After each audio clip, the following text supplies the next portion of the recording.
O andar no Espírito, o andar no poder. Dave Robertson.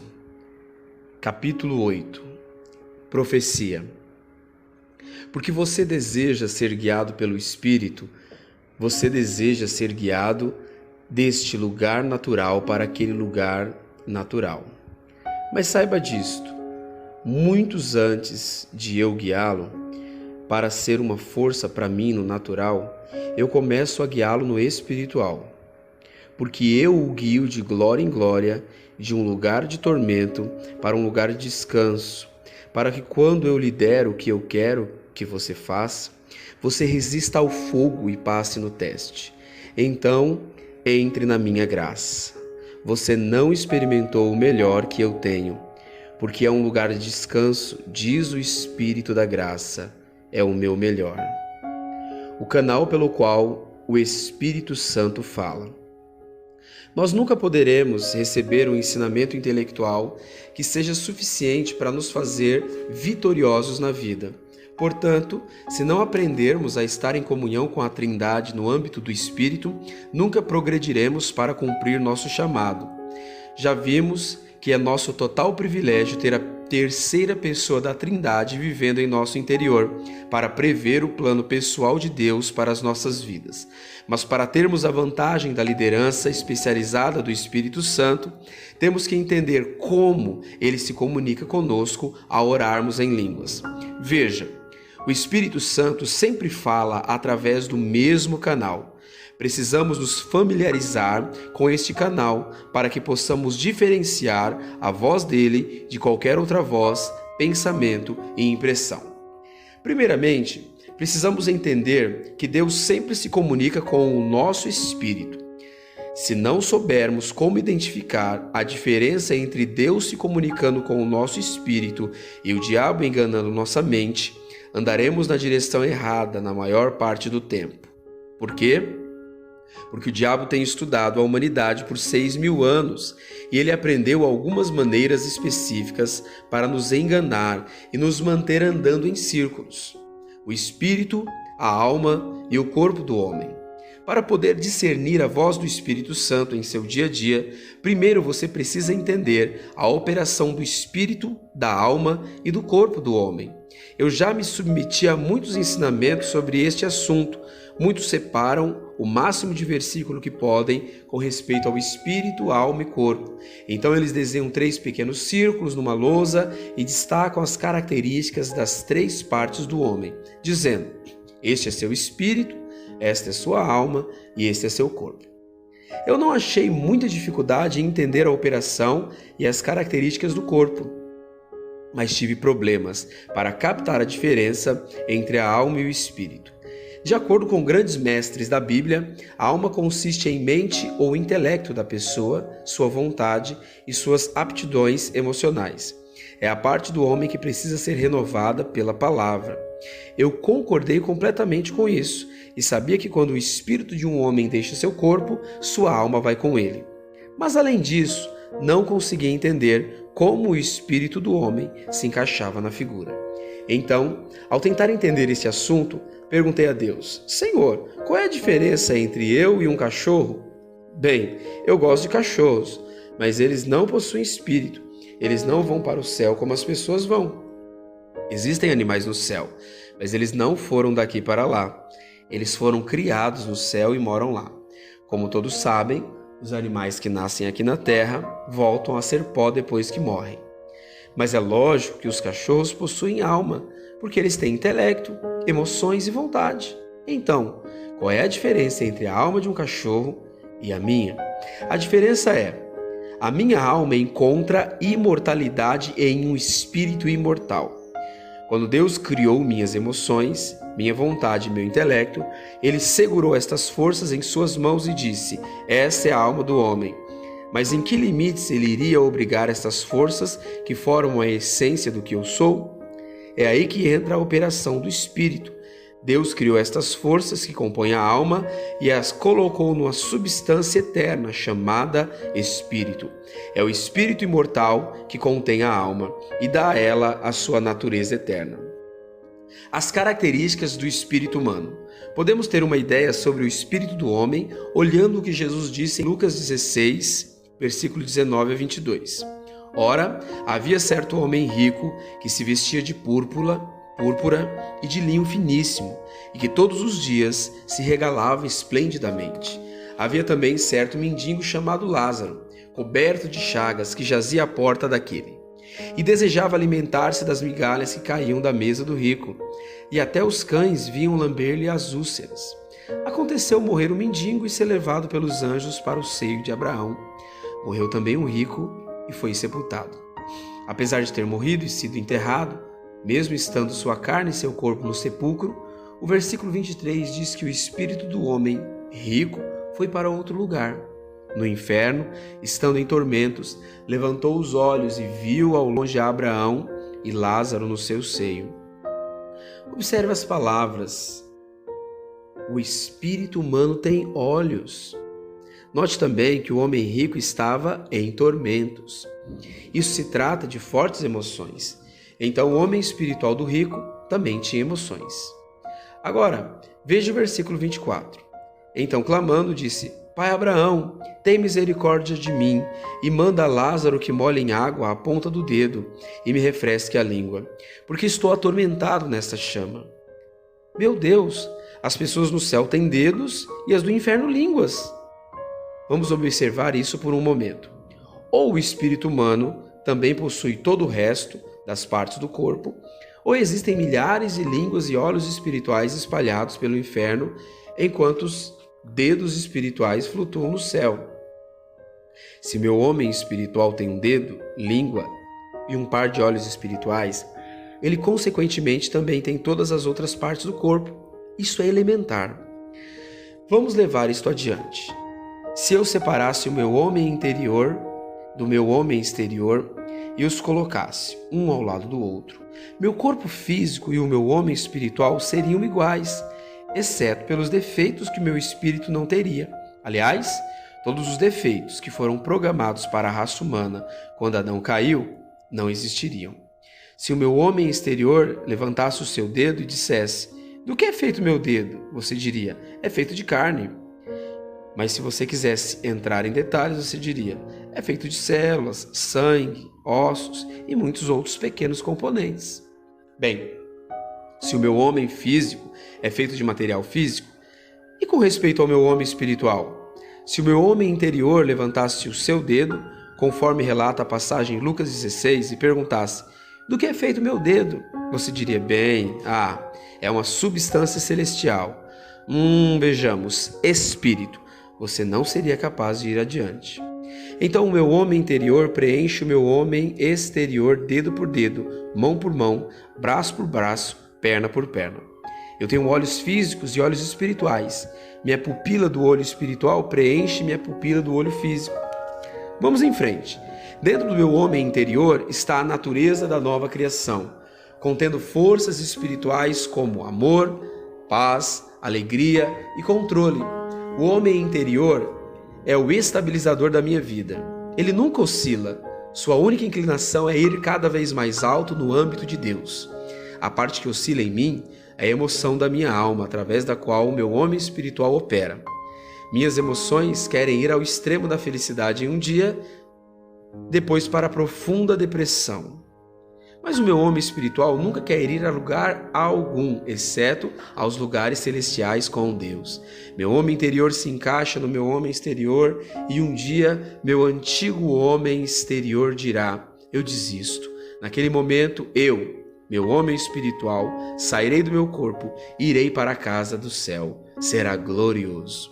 Então eu tenho um cérebro espiritual que se encaixa e opera através do meu cérebro natural e corpo físico. É dentro do meu cérebro espiritual que a minha alma se aloja.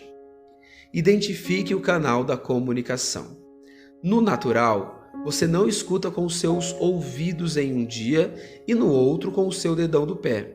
Do mesmo jeito, sua anatomia espiritual não foi designada por Deus para se comunicar com as diferentes partes do seu homem espiritual, dependendo do dia.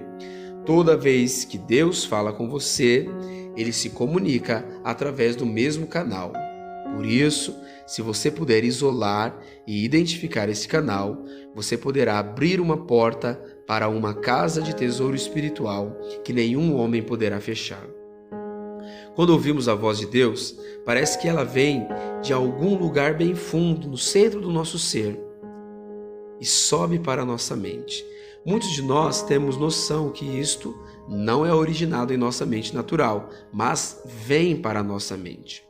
Eu sempre imaginei onde seria este lugar profundo por onde a voz de Deus vem. Eu queria descobrir como abrir e monitorar este lugar para que pudesse ouvir o Espírito Santo propositalmente, só porque eu queria.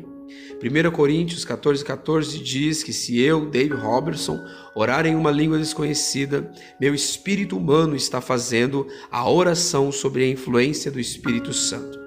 Eu percebi que isto é verdade. Então, em algum lugar dentro do meu espírito, o Espírito Santo tem que trazer à existência esta linguagem sobrenatural e depositá-la em meu espírito.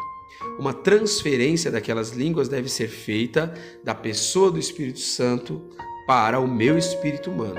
Caso contrário, não seria eu orando.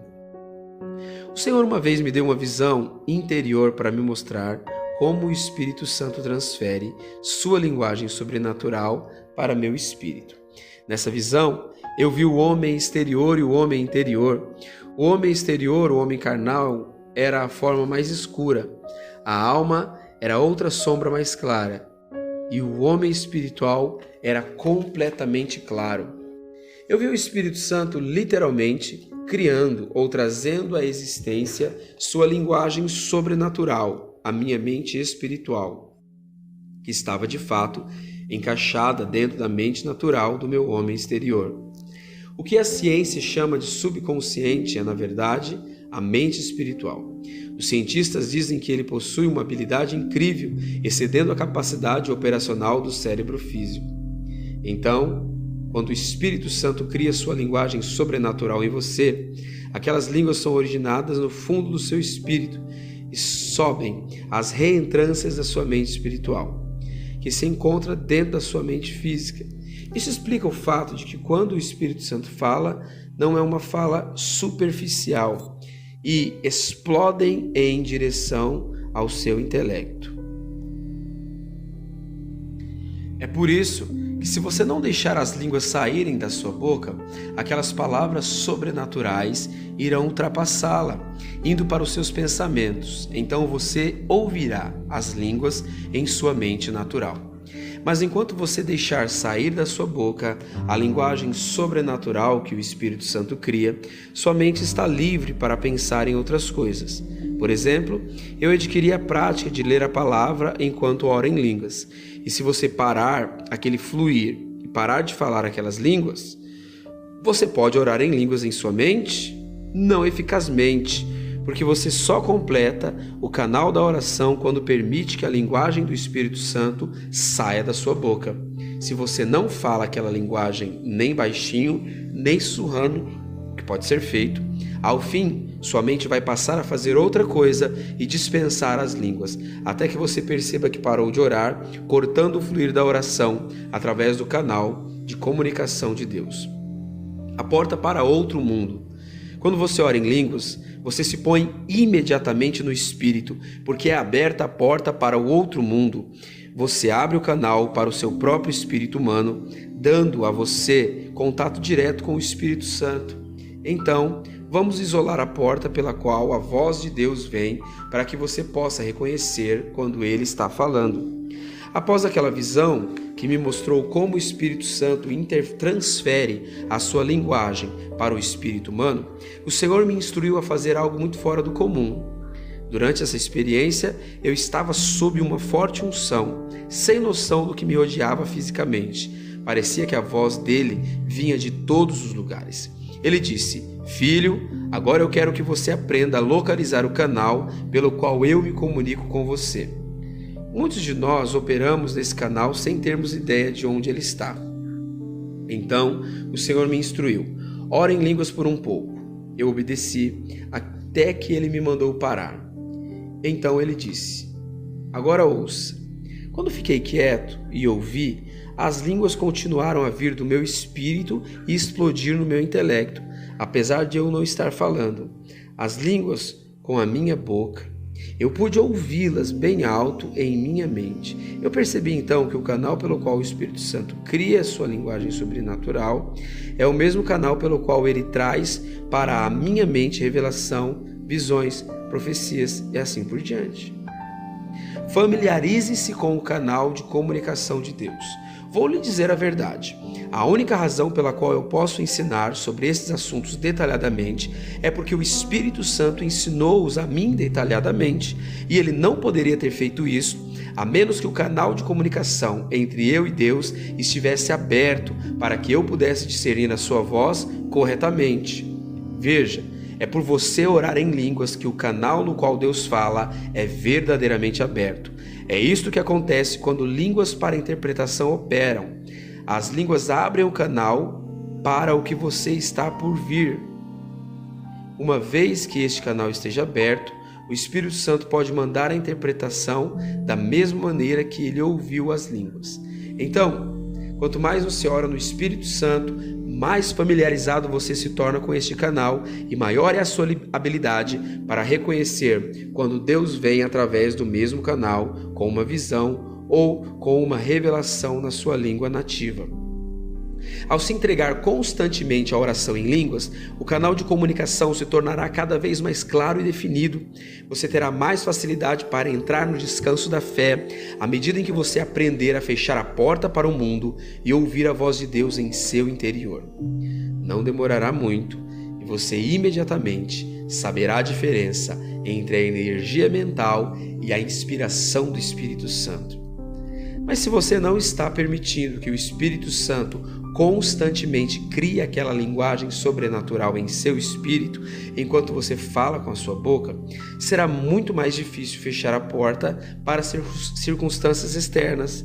Você não terá nem um pouco de facilidade em monitorar o seu espírito para o que Deus estiver falando a você. Por orar em línguas fielmente, eu aprendi como ouvir aquele canal. Agora eu sei de onde vem a voz dele. Sei de onde vêm as visões que repentinamente explodem em minha mente. Também sei de onde vem a revelação, porque todas estas coisas se originam da mesma parte do meu espírito. Eu sei como me fechar em meio a todo tipo de caos e monitorar aquele canal no qual Deus comunica. Eu posso receber testemunho interior, uma confirmação, um sinal de aviso ou uma visão. Eu posso ouvi-lo falar comigo em inglês, não importa qual seja a turbulência ao meu redor. Eu consigo fechar essa porta e esperar que ele venha.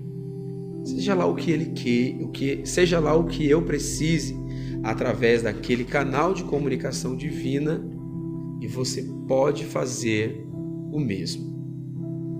Você tem o que os santos do Antigo Testamento não tinham.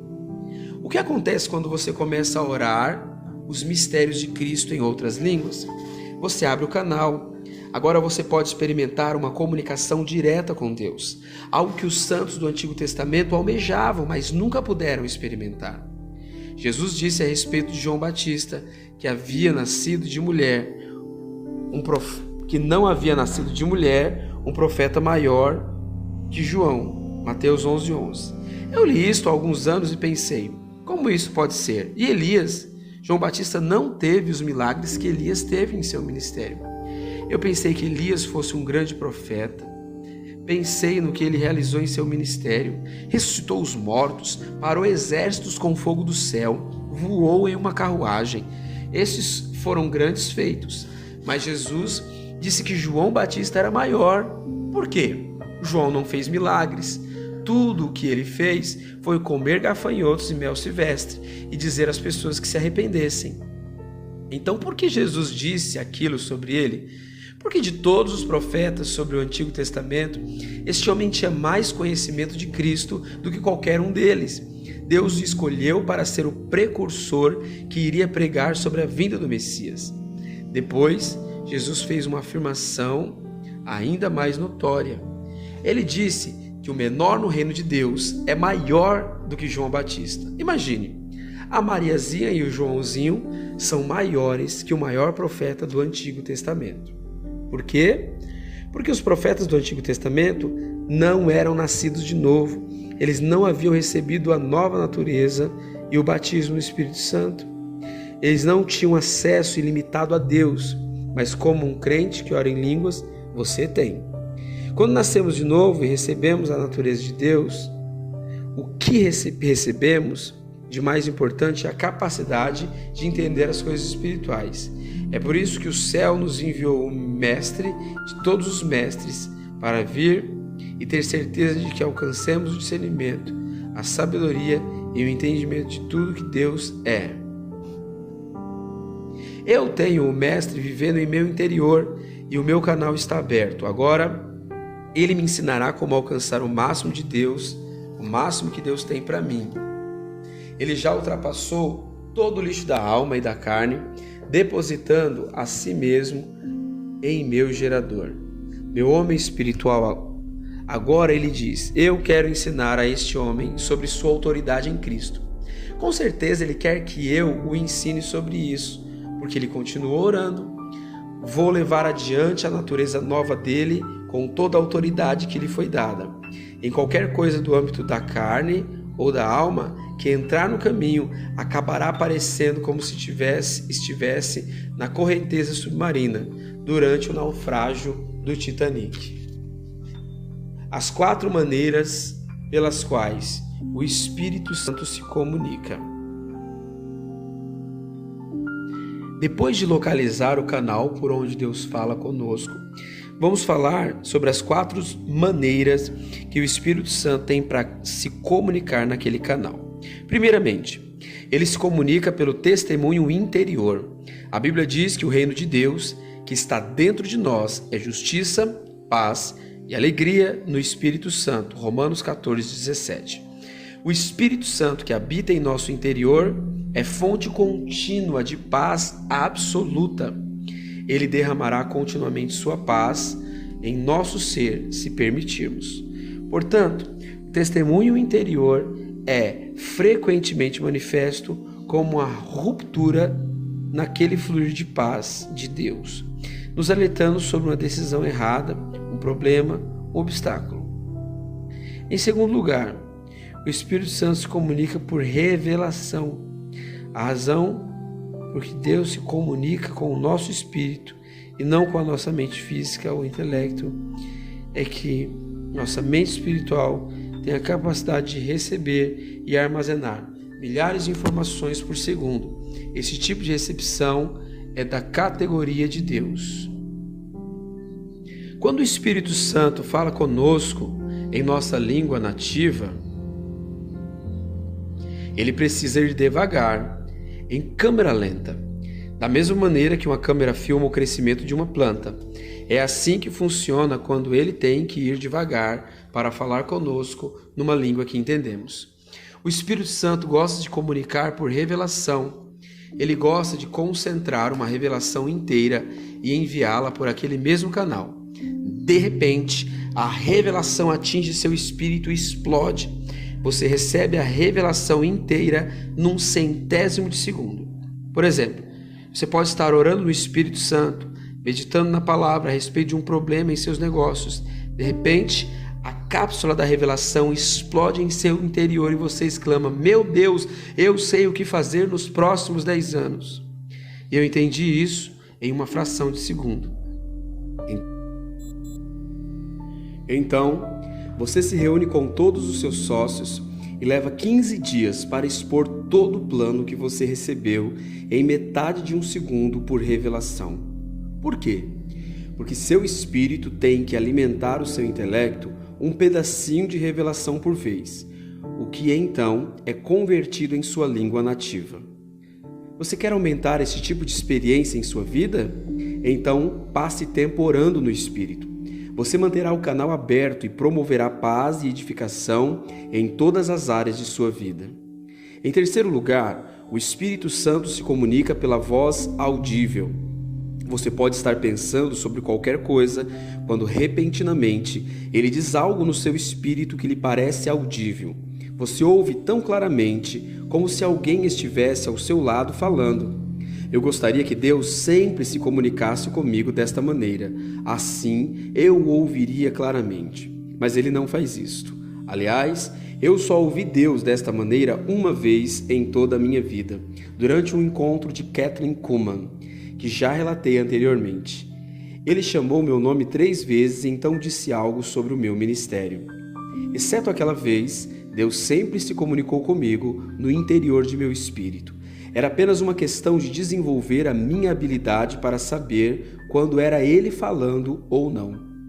A quarta maneira pela qual o Espírito Santo se comunica é a menos comum, é por visão. Por exemplo, algumas vezes o Senhor se comunicou comigo através do que eu chamo de visões de ensinamento. Esses tipos de visões me ajudam a entender a palavra de Deus.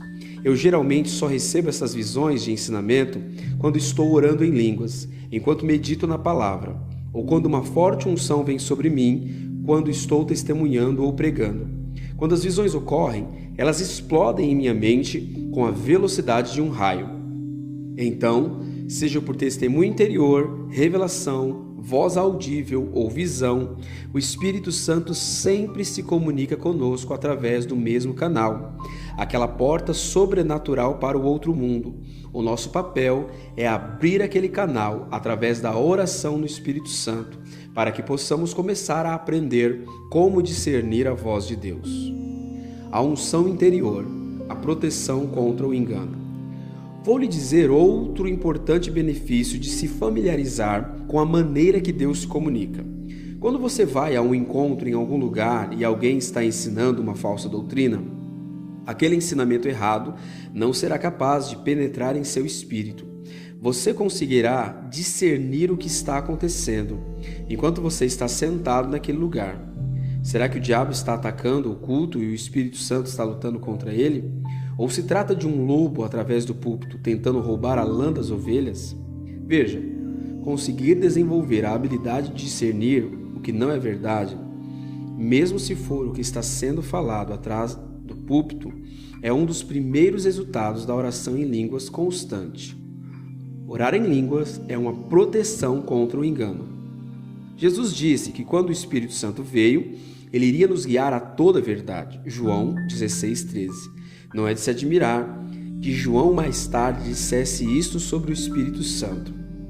Isto que vos acabo de escrever é acerca dos que vos procuram enganar. Quanto a vós outros, a unção que dele recebestes permanece em vós, e não tendes necessidade de que alguém vos ensine. Mas como a sua unção vos ensina a respeito de todas as coisas, e é verdadeira, e não é falsa, permanecei nele, como também ela vos ensinou. 1 João 2, 6 e 27. O que João quis dizer quando falou que você não tem necessidade de que nenhum homem o ensine? Bem, a verdade é que muitos enganos acontecem atrás do púlpito.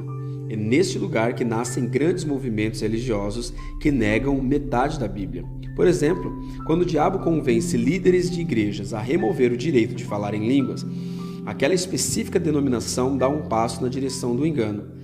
Apenas porque alguém está atrás de um púlpito não significa que esteja correto. Ele só estará correto se seus ensinamentos estiverem de acordo com a palavra de Deus. A verdade é a verdade pelo seu próprio mérito. Então, como saberemos quando alguém está ensinando uma doutrina errada, seja intencionalmente ou por ignorância? Através da unção em nosso interior, que é a verdade e não testifica a mentira. Na igreja ultrassanta da lei, onde nasci de novo, as pessoas faziam todo tipo de coisas para arrecadar dinheiro para a igreja, como vender pedaços de uma tenda de oração ungida. Eu sempre era o primeiro na fila para comprá-los. Óleo ungido, água do Rio Jordão e até mesmo carteiras que supostamente nunca ficariam vazias. Fui à falência depois de comprar aquela carteira e depois acabei perdendo-a.